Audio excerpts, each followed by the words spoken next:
Inspirasi RRI Radio Tangga Bencana COVID-19. Selamat pagi Pak Teguh, salam sehat. Halo Pak Teguh. Selamat pagi Pak Teguh. Baik, bisa dicoba kembali pendengar ya. Kami akan kembali menghubungi Pak Teguh untuk berbicara terkait dengan Kominfo yang katanya akan mengambil tindakan tegas ya untuk memblokir para penyelenggara sistem elektronik yang tidak mendaftarkan diri mereka ke Kominfo. Nah ini seperti apa pendengar ya pendaftarannya, kemudian bagaimana prosesnya, mekanismenya. Kami akan coba untuk kembali menghubungi PLT Direktur Tata Kelola Aplikasi Informatika Kementerian Kominfo. Selamat pagi Pak Teguh. Selamat pagi. Baik, salam sehat selalu Pak. Ya, terima kasih Mbak Dewi. Baik, nah ini terkait iya, selamat hari Jumat Pak ya. Baik, nah Pak Teguh ini terkait dengan pemblokiran bagi PSE ya di Indonesia yang tidak mendaftar. Apa ini alasannya Pak?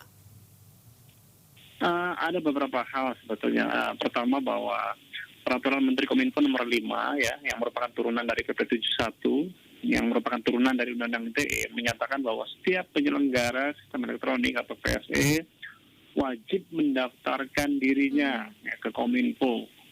Dan kalau dengan batas waktu tertentu ya nanti tanggal 20 Juli para penyelenggara yang belum daftar, maka Kominfo dapat melakukan pemutusan akses atau pemblokiran.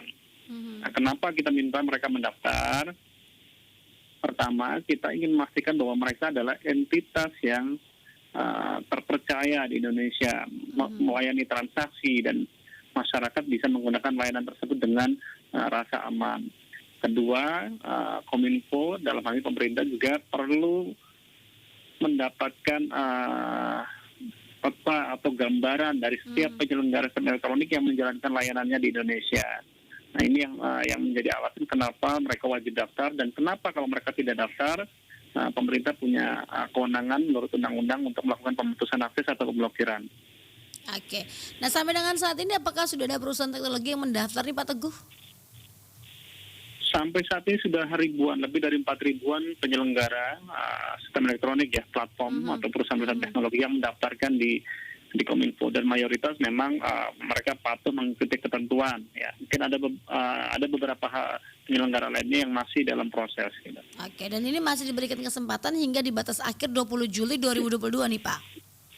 Betul, diberikan batas waktu sampai 20 Juli, dan ini batas waktu ini merupakan bentuk perpanjangan sebetulnya dari pembatasan sebelumnya yang harusnya berakhir 21 Januari.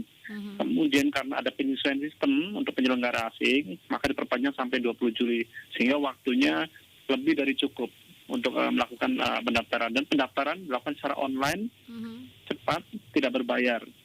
Oke, berarti tidak ada biayanya dan gratis nih Pak ya. Jadi sayang kalau tidak Betul, didaftarkan nih. Oke. Nah ini kategorinya perusahaan teknologi apa saja nih Pak yang diharuskan atau diwajibkan untuk mendaftar PSE-nya?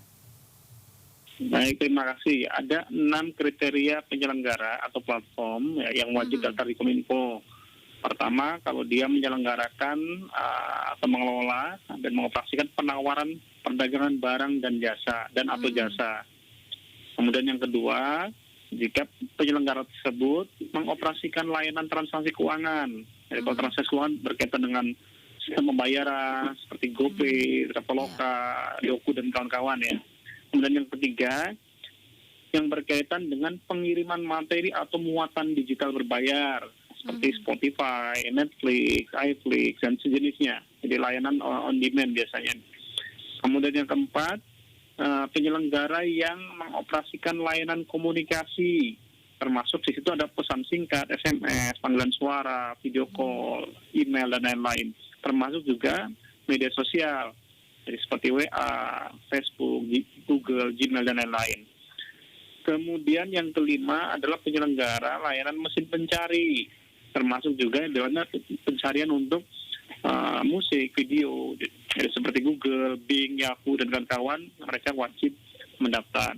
Kemudian yang terakhir adalah penyelenggara yang menjalankan pemrosesan data pribadi untuk kegiatan operasional dalam transaksi elektronik, misalnya marketplace, fintech, dan lain-lain. Nah, demikian, Mbak. Oke, jadi ini hampir 4 ribuan perusahaan teknologi di Indonesia nih Pak ya yang wajib untuk mendaftar nih di Kominfo nih Pak ya, dan saat ini baru 2 ribuan lebih. Betul. Baru 4 ribuan lebih. Baru 4 Kalau ribuan lebih. penyelenggaranya banyak sekali. Penyelenggaranya ada puluhan ribu yang sudah Oke. mendaftar, sekitar 4 ribuan lebih. Baik, berarti ini masih cukup banyak yang belum mendaftar nih Pak Teguh ya. Betul, masih banyak yang sedang proses ya. Kebanyakan masih proses. Oke, cara mendaftarnya ini seperti apa? Tadi disampaikan bahwa secara online lebih mudah, kemudian tanpa biaya juga. Ini mekanismenya seperti apa Pak Teguh? Betul, pendaftarannya tergantung jenis penyelenggaranya. Kalau dia penyelenggara sistem elektronik Indonesia, dia bisa melakukan pendaftaran melalui sistemnya BKPM, namanya OSS ya, online single submission milik BKPM. Itu pendaftaran untuk para pelaku usaha di Indonesia, semua pasti satu pintu di situ. Ketika selesai mendaftar di OSS BKPM, para penyelenggara akan dapat NIB. NIB, nomor izin berusaha inilah yang kemudian akan dihubungkan dengan sistem Kominfo di satu dashboard yang sama. Jadi di OSS itu setelah selesai dapat NIB, kemudian langsung meregister di fitur Kominfo yang ada di dalamnya, dan itu otomatis.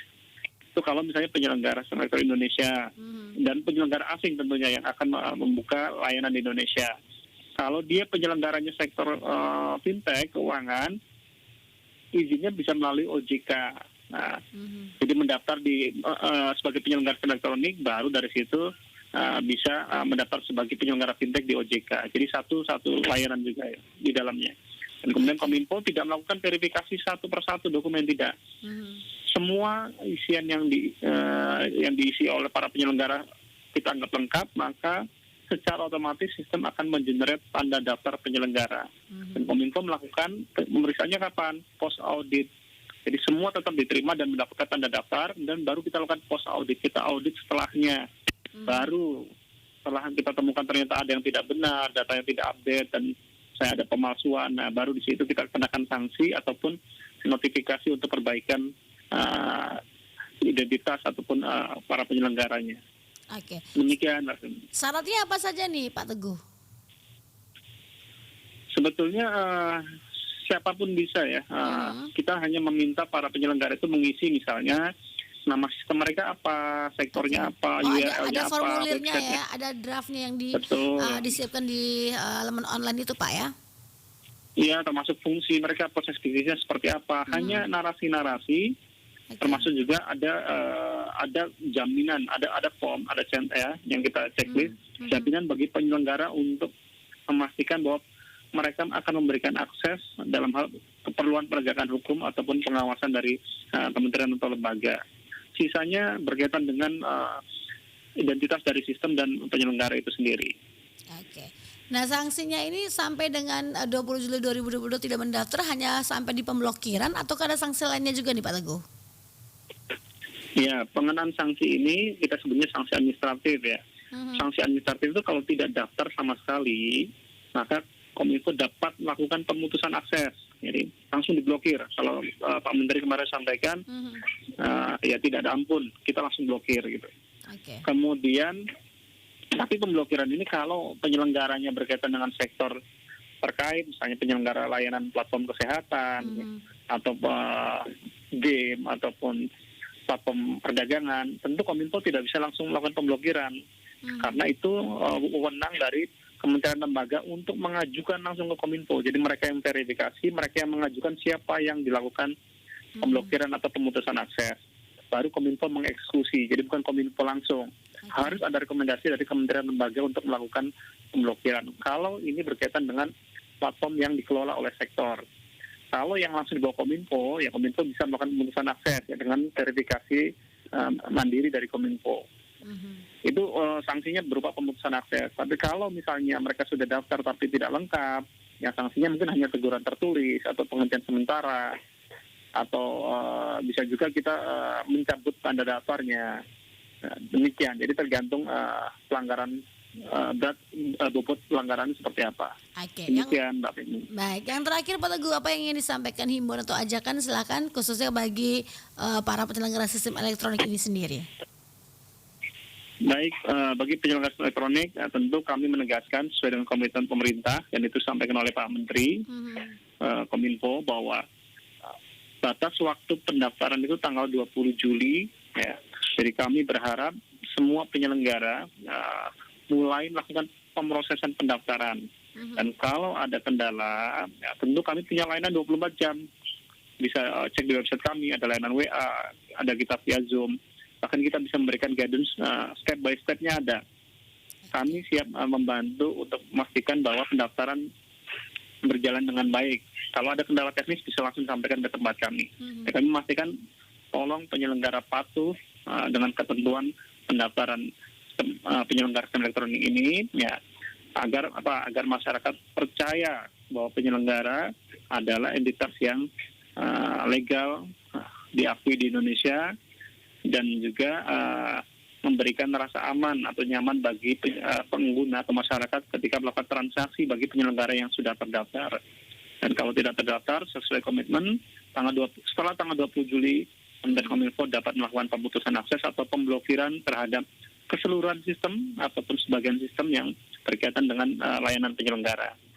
Demikian Mbak Femi. Oke, baik, terima kasih Pak Teguh ya, ini informasinya cukup lengkap ya. Semoga ini juga bisa memberikan pencerahan dan edukasi nih bagi para PSE yang belum mendaftarkan mereka ke Kominfo. Salam sehat selalu Pak, selamat beraktivitas, salam. Terima kasih. Waalaikumsalam. Selamat pagi semua pemirsa.